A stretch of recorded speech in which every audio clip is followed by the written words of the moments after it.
The tragedy lies in life, not in death. Such is the paradoxical truth according to Maurice Barbanell, which he sought to convey to the world.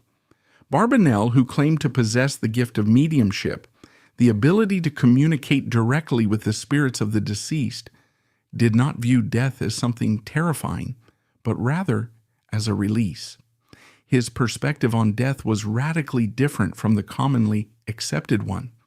Instead of grief and horror, he saw the soul's solemn departure from the shackles of the physical body, a liberation from pain, suffering, and the limitations of earthly existence. In his view, life in the modern world, consumed by selfishness, greed, and overwhelming hatred, was a far more tragic phenomenon than the inevitable end, death. This life full of injustice, inhumanity, and an endless cycle of suffering was reflected in the messages he allegedly received from those who had passed on. His claims without a doubt provoke controversy. Debates about the existence of life after death and the possibility of communicating with the dead have persisted for centuries, giving rise to numerous theories and concepts. The scientific community generally approaches such assertions with great skepticism, demanding convincing evidence that can be objectively verified. Yet millions of people around the world believe in life after death, in the existence of an otherworldly realm. It is precisely this belief, this deep need for comfort and hope, that gives stories like Barbanell's such extraordinary power. Barbanell, using what he described as the direct voice of the dead, gathered information about the afterlife. His books, translated into many languages including Russian, contain detailed descriptions of the world that, according to him, souls enter after death. These accounts, often emotionally charged and sincere, speak of a world free from physical suffering, yet full of its own complexities and challenges. In his writings, one can find descriptions of the transition process, reunions with deceased loved ones, and reflections on one's own life from a new, broader perspective. However, it is important to remember that these descriptions are based solely on Barbanell's claims. Some believe that the depictions of the afterlife he offered reflect his own desires and convictions more than any objective reality. The possibility of life after death remains one of the most mysterious and fascinating questions, driving humanity to seek answers for many centuries. The invisible spiritual world surrounds us everywhere, and it is not something distant or inaccessible. This world blends with our physical existence, and this claim finds support among those who possess unique abilities to perceive it. Maurice Barbanell, a well-known researcher of the spiritual realm, asserted that those who can attune themselves to the vibrations of this world are able to see and hear it. Their experiences refute the myth that death brings eternal sleep. In reality, according to Barbanell, after the end of earthly life, the spirit may undergo a brief period of rest, which helps it adjust to the new reality. He emphasized that one day after physical death, a person remains the same as they were one day before, with the only difference being that they have left their physical body. This existence continues in a spiritual body, which is an exact replica of its earthly counterpart. The spiritual body, according to Barbanell, is free from the infirmities and illnesses that may have burdened a person in life. For example, someone who was deaf will be able to hear again after passing into the spiritual world. One who could not speak will regain the gift of speech, and the blind will see the world in a new light. This highlights that in the spiritual reality, there are no limitations inherent to the physical world. Old connections with family and friends are also restored in this new existence. The newly arrived spirit meets everyone who has passed on before. Barbanell claimed that after a short period of rest, the newly arrived spirit meets everyone who has passed on before. This happens by a certain law. Those who have already left the earthly world and dwell in the spiritual one know in advance when their loved ones' earthly lives are coming to an end and prepare to welcome them. This explains why some people shortly before death report seeing deceased relatives near them. They may genuinely sense their presence. However, reunions with family and friends in the spiritual world may not be long-lasting. Here, the law of attraction prevails. Therefore, only those with similar spiritual qualities will exist on the same level of life in the spiritual world. For instance, spouses who did not love each other during their earthly life will not be together in the spiritual one. The concept of the afterlife described by Barbanell suggests the existence of multiple spiritual realms, each reflecting a specific level of consciousness and moral development. Unlike earthly existence, where we can hide our true intentions and feelings, the afterlife is a realm of complete transparency. The soul, upon leaving the physical body, instantly and automatically enters the sphere that most accurately corresponds to its inner world, to its accumulated experience, both positive and negative. This is not a judgment in the traditional sense, but rather a natural attraction to an environment that resonates with its vibrational level, heaven and hell. Imagine a spectrum with realms of the highest spirituality, filled with light, love, and harmony on one end, and realms reflecting chaos, suffering, and the darker sides of human nature on the other. The place of your soul within this spectrum is determined by the sum of your actions, thoughts, and emotions throughout your life. In this context, the concept of suitability goes beyond simple compatibility. It is not a matter of comfort or convenience, but of resonance.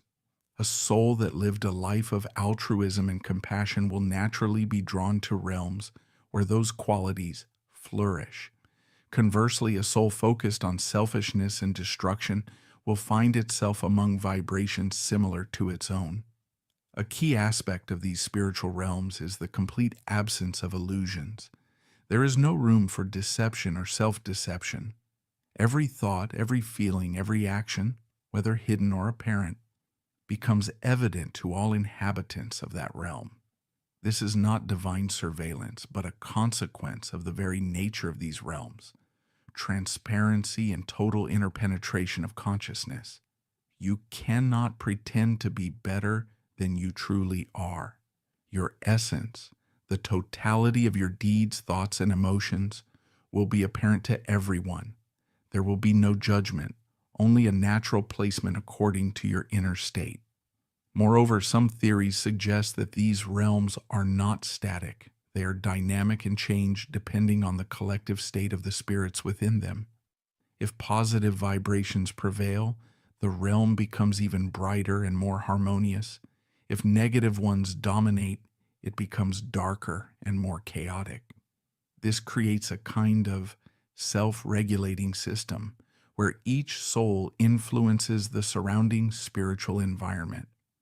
People who have lived an ordinary life will find nothing disappointing when they arrive in the spiritual world. It is the selfish person who will face the greatest difficulties due to earthly habits that become obstacles to communication with their loved ones. That in itself will be their hell. Of course, those who dwell on higher planes may, if they so choose, visit spirits in the lower spheres, and they often do. But those on lower planes cannot visit those who reside in the higher ones. Many of us tend to perceive the spiritual world as something ephemeral, ghostly, existing only in the realm of imagination. This stems from our deeply rooted tendency toward materialism, where physical reality is the only one we accept as real. However, as Maurice Barbanell pointed out, for beings dwelling in the spiritual world, the material plane is seen merely as a shadowy illusion, while the spiritual world is the true reality. It is akin to how we perceive our dreams. While dreaming, everything feels vividly real, tangible, alive, but upon waking, we recognize the illusion of the experience. Life beyond is even more active and multifaceted. If we were to remain in a constant state of sleep, that dream would become for us the absolute and only reality. In much the same way, for the inhabitants of the spiritual world, their realm is not merely an existence beyond physical limitations, it is a full, active life.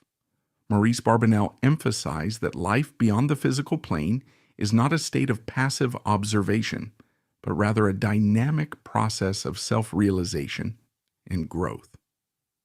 In earthly life, many of us are unable to fully express our potential, constrained by material concerns. Talented musicians work in factories, gifted painters in offices, poets in shops. Their time and energy are consumed by the struggle to survive, leaving little space for creativity. In the spiritual world, however, according to Barbanell, things are different. There, everyone has the opportunity to fully dedicate themselves to what their soul truly longs for.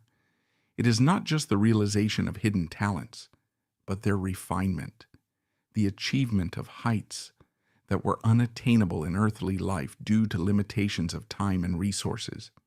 Importantly, the living conditions in the spiritual world do not imply deprivation or lack of comfort.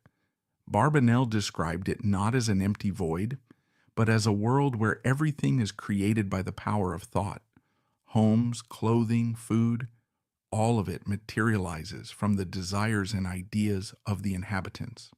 The absence of the need for physical labor does not mean idleness. On the contrary, the spiritual world is filled with diverse activities: creativity, science, interaction, entertainment, and rest.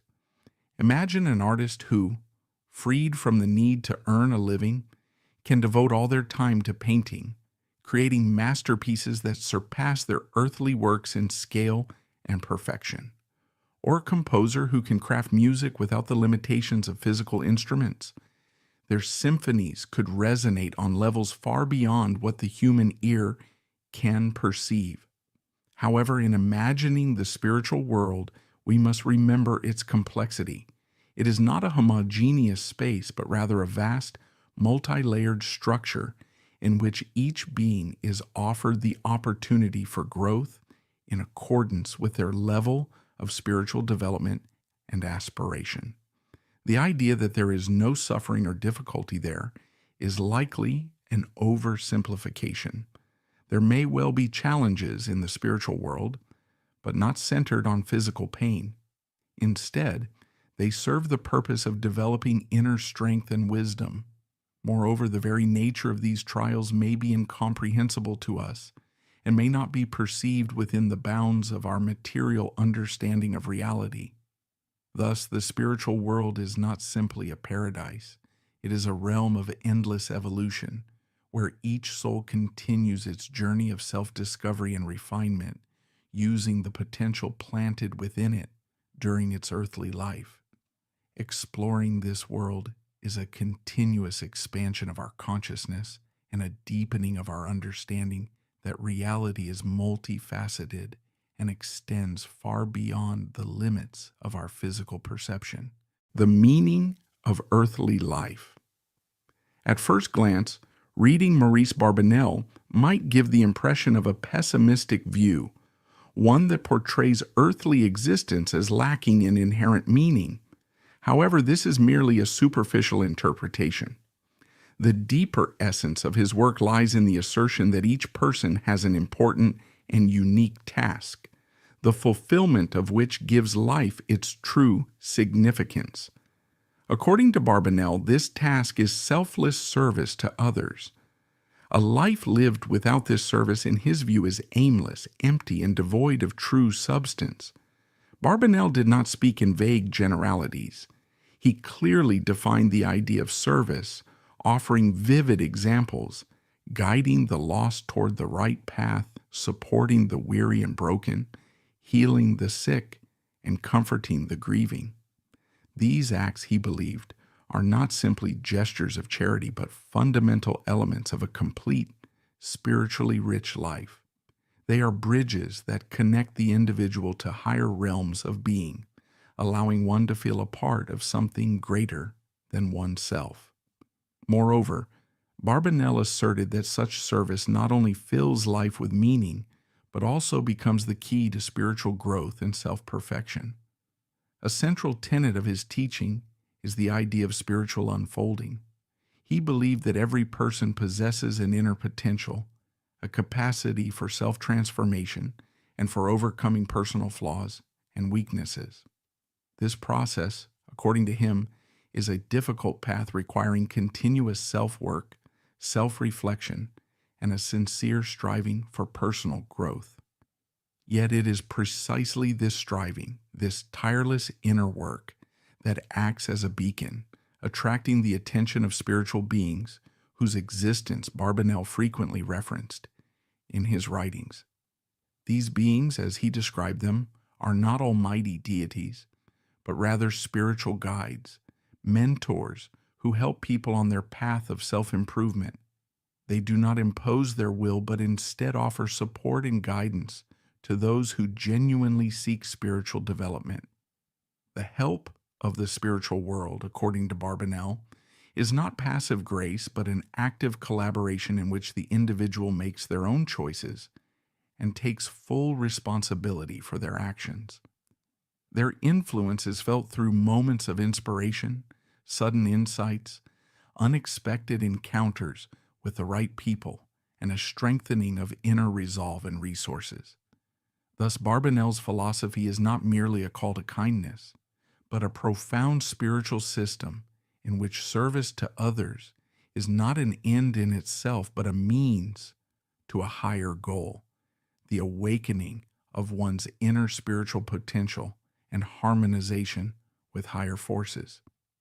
It is a system that demands active participation, dedication, and constant self-work, yet promises the reward of deep inner fulfillment and a lasting sense of purpose. We're used to thinking life is all we have, but what if it's the other way around? What if the real story begins after the final breath? There are still so many accounts, clues, and mysteries left behind as if someone wanted us to find them. And if you've made it to the end of this story, maybe you're meant to know more.